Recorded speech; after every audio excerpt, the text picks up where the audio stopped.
Channel NCERT math master की तरफ से आपको हम एनसीईआरटी का मैथ पढ़ाएंगे, जिसमें फर्स्ट चैप्टर है नंबर सिस्टम। आज हम नंबर सिस्टम के बेसिक इंट्रोडक्शन के बारे में बात करेंगे।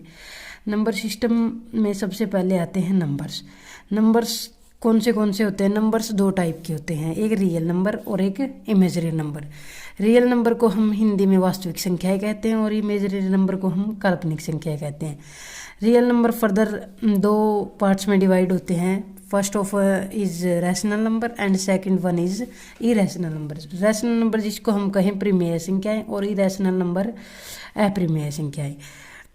Rational number then further divided into non integer and integer. Non integer अपूर्णांक संख्याएं जिनको हम दशमलव संख्याएं भी कह सकते हैं, और इंटीजर होते हैं पूर्णांक संख्याएं जैसे whole number, negative number, natural number, प्राकृतिक संख्या जिसको हम बोले, ये सभी इसके अंदर आते हैं। This is the basic introduction अगर हम कहें तो।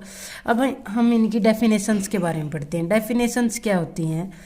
डेफिनेशंस है, रियल नंबर की डेफिनेशन है कि भी वे संख्या है जिन्हें हम संख्या रेखा पर निरूपित कर सकते हैं, यानी कि the numbers which can denote on the number line, this is called real numbers. वास्तविक संख्या कहलाती है। जैसे हम 1, 10, 50, 100 जो भी संख्या आपको दिख रही है, जैसे जो भी है जिसको हम नंबर लाइन पे डिनोट कर सकते हैं, उसको हम वास्तविक संख्याएं कहेंगे। मानसिक -5, -2.5, -3.7, 1.2, ये मैंने कुछ एग्जांपल्स के तौर पे लिए।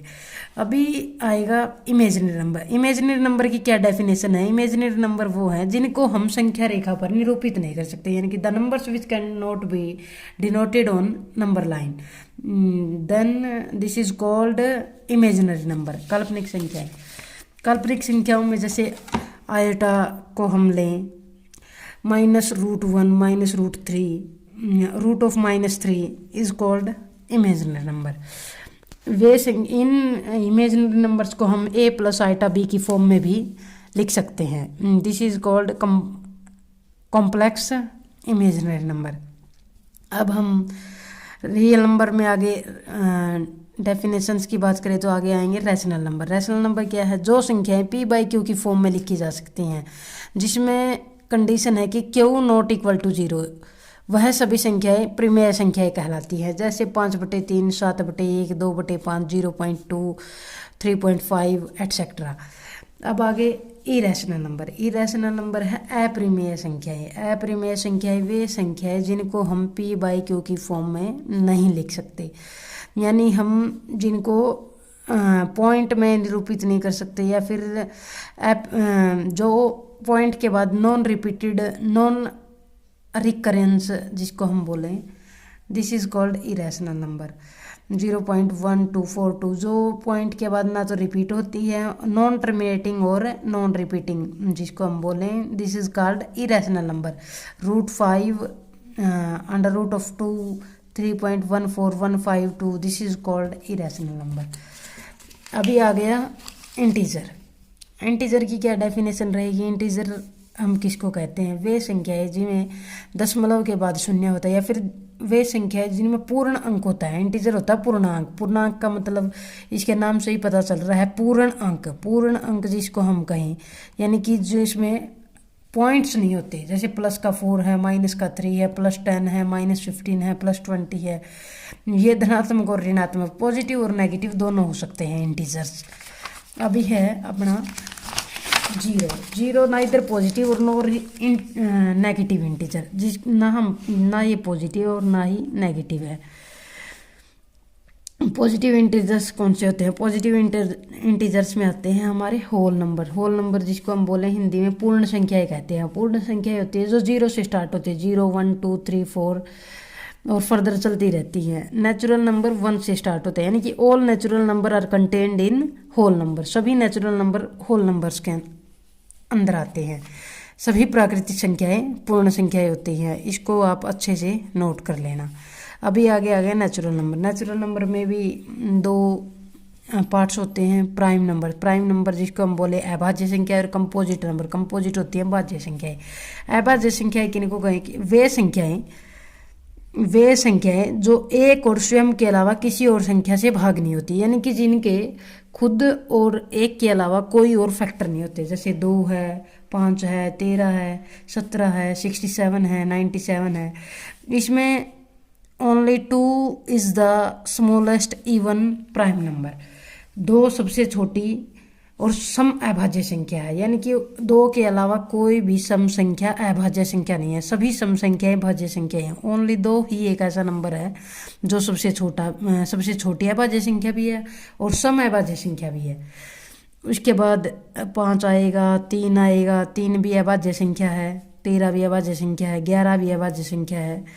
भाज्य संख्या जो संख्या है 2 से अधिक संख्याओं से भाग होती है या इनके 2 से अधिक गुणनखंड होते हैं, जैसे 4 है, 8 है, 25 है, 81 है, यानी कि जो खुद के अलावा और एक के अलावा किसी और की टेबल में आती हैं या किसी और फैक्टर से डिवाइड होती हैं, तो उनको हम भाज्य संख्याएं कहते हैं।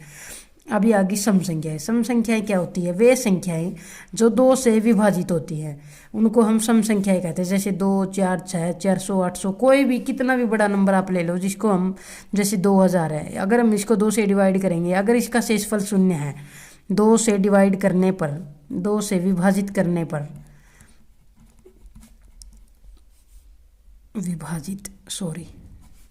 करने पर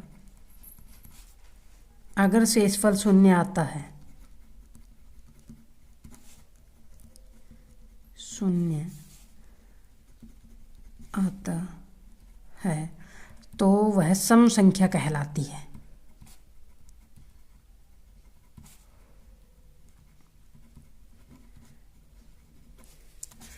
अभी आगे विषम संख्याएं। विषम संख्याएं क्या होती हैं? वे संख्याएं जो 2 से विभाजित नहीं होती, वे संख्याएं विषम संख्याएं कहलाती हैं, जैसे 3, 5, 11, 19। या फिर जो 2 से विभाजित होने पर शेषफल 0 नहीं देती, यानी कि कुछ भी शेषफल देती है, जैसे एक हमेशा कोई भी अगर हम किसी नंबर से किसी को डिवाइड करते हैं तो उसका शेषफल हमेशा उस नंबर से छोटा ही आता है। जैसे 2 से डिवाइड करेंगे तो इसका शेषफल क्या आएगा? शेषफल आएगा इसका या तो 1 आएगा, या तो 0 आएगा, या 1 आएगा। लेकिन जो संख्याएं 2 से विभाजित होने पर या तो 0 शेषफल देती है तो वो तो सम संख्याएं होगी, और 1 शेषफल देती हैं तो वो क्या होंगी? विषम संख्याएं होंगी। अगर 1 शेषफल देती हैं तो विषम संख्याएं हैं।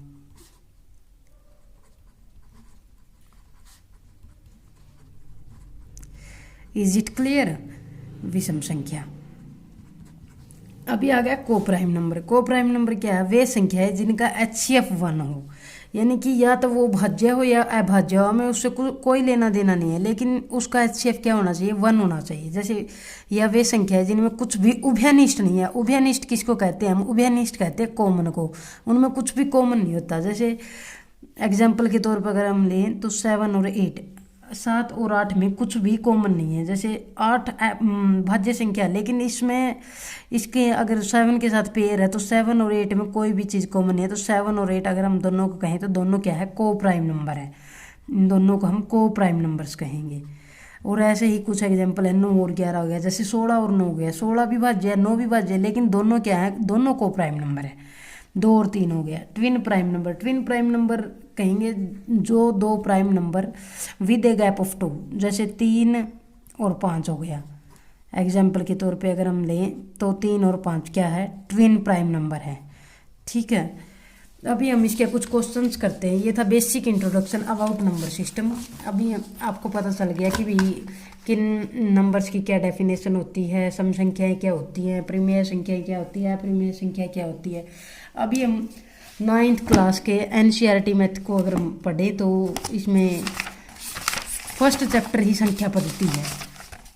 इसके हम बेसिक इंट्रोडक्शन के बारे में पढ़ चुके हैं और अभी हम इसकी फर्स्ट एक्सरसाइज आज के दिन करने वाले हैं। अभी आप देखो कैसे इन डेफिनेशन से ही आपकी एक्सरसाइज क्लियर होने वाली है।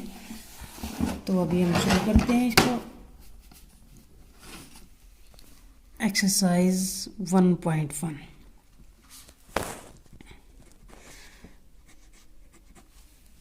इसका हम फर्स्ट क्वेश्चन करेंगे। फर्स्ट क्वेश्चन क्या कहता है? देखो, क्या 0 एक प्रीमेय संख्या है?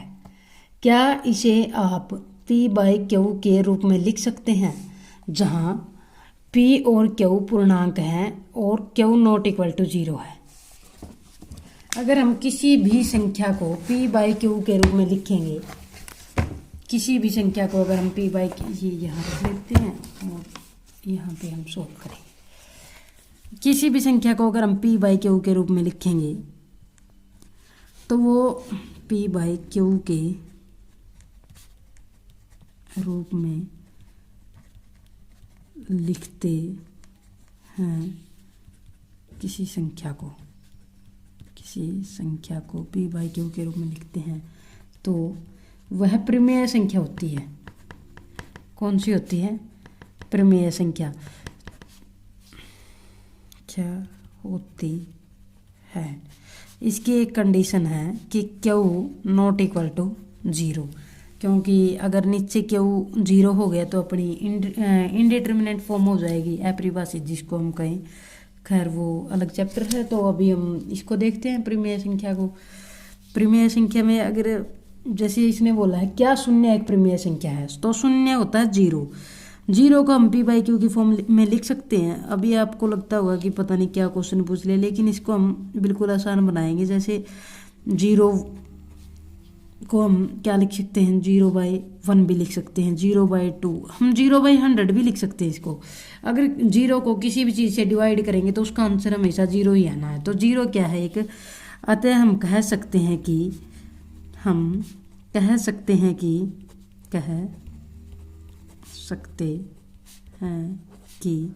0 या 0 एक परिमेय संख्या है, क्योंकि हम एक परिमेय संख्या है।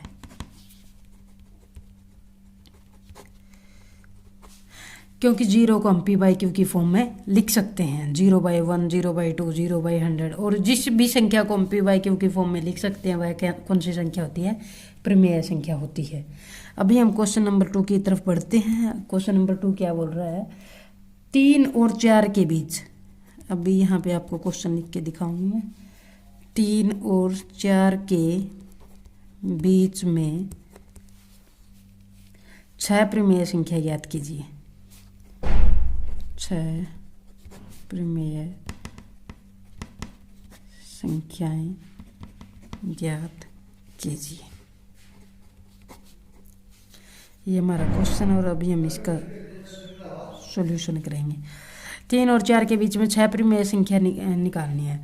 तो जो भी ऐसे क्वेश्चंस में हम क्या करेंगे, जितनी भी संख्या निकालनी है उससे बड़ा नंबर ले लो। जैसे 6 निकालनी है तो 7 ले लिया, 8 ले लिया, 9 ले लिया, 10 ले लिया।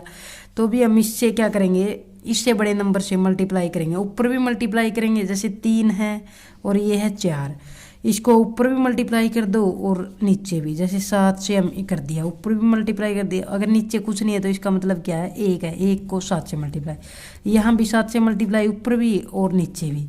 तो 3, ये नंबर क्या हो गया, ये नंबर हो गया हमारा 3 की 7 से मल्टीप्लाई करेंगे तो 21, और ये हो गया 7, और ये हो गया हमारा 28 और बाई 7। अभी हम 21/7 यानी कि 21/7 और 28/7 के बीच की 6 परिमेय संख्याएं देखेंगे।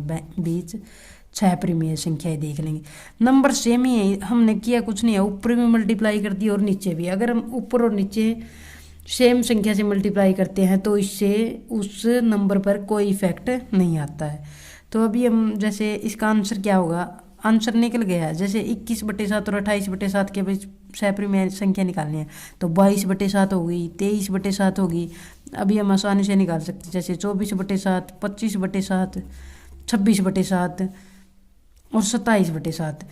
1, 2, 3, 4, 5, 6, ये 6 परिमेय संख्याएं आ गई और यही हमारा क्या होगा, आंसर होगा।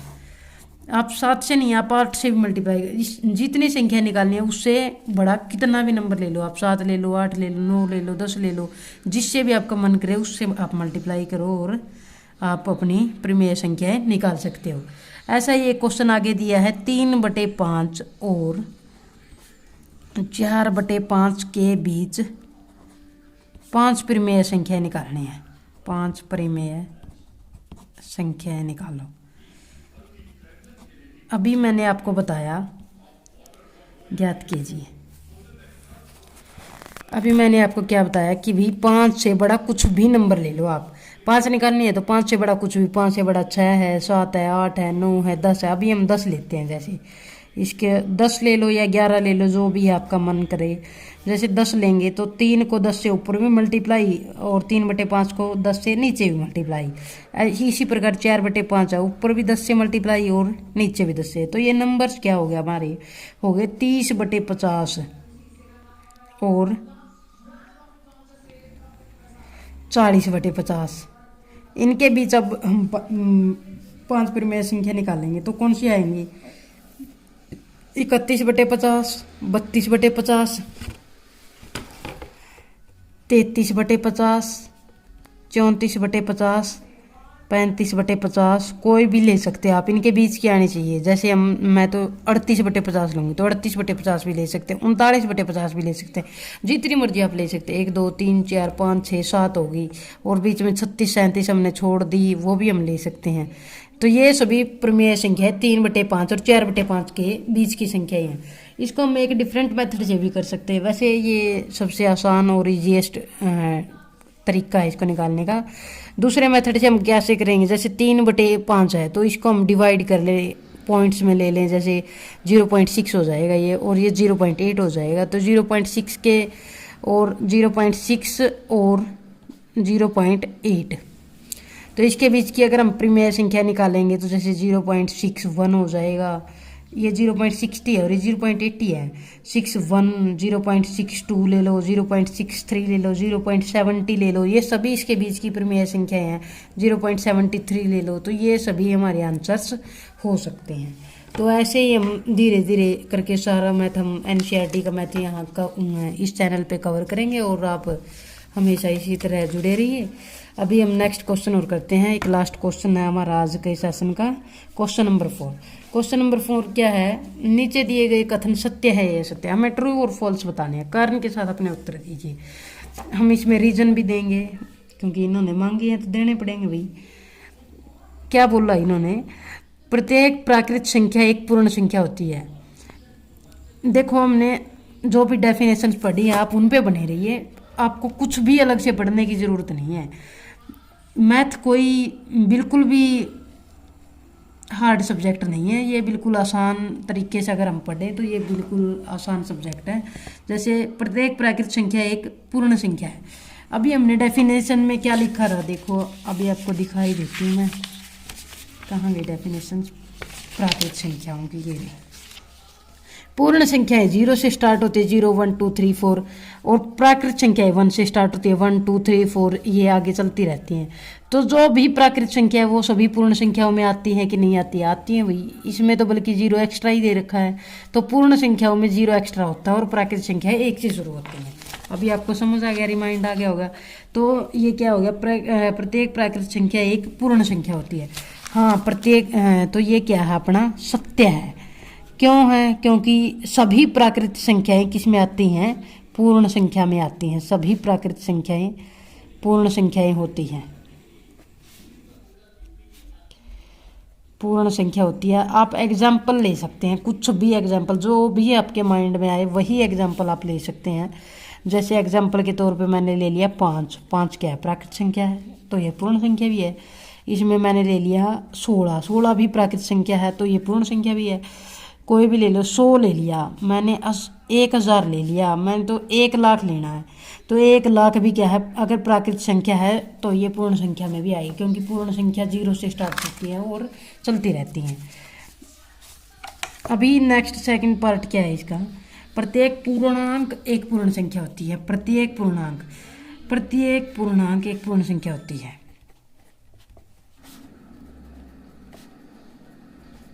अगर ये कथन गलत है तो हमें इसका एग्जाम्पल देना पड़ेगा।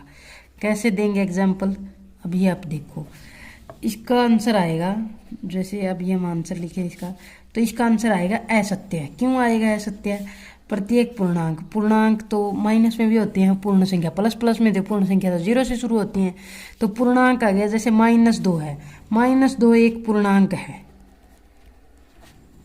लेकिन यह प्राकृत संख्या नहीं है। प्राकृत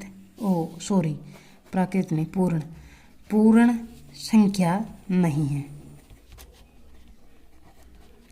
अंडरस्टैंड। अभी next one is third part है प्रत्येक परिमेय संख्या एक पूर्ण संख्या होती है। ये भी असत्य आएगा। क्यों असत्य आएगा? क्योंकि 1/3 एक क्या है? परिमेय संख्या है, क्योंकि पी बाई क्यू की फॉर्म में। परिमेय संख्या तो वो होती है ना जो पी बाई क्यू की फॉर्म में हो, परिमेय संख्या है। लेकिन ये एक पूर्ण संख्या नहीं है। ये एक पूर्ण संख्या नहीं है। पूर्ण संख्या क्या है? पूर्ण संख्या 0 से शुरू होती हैं? नहीं है।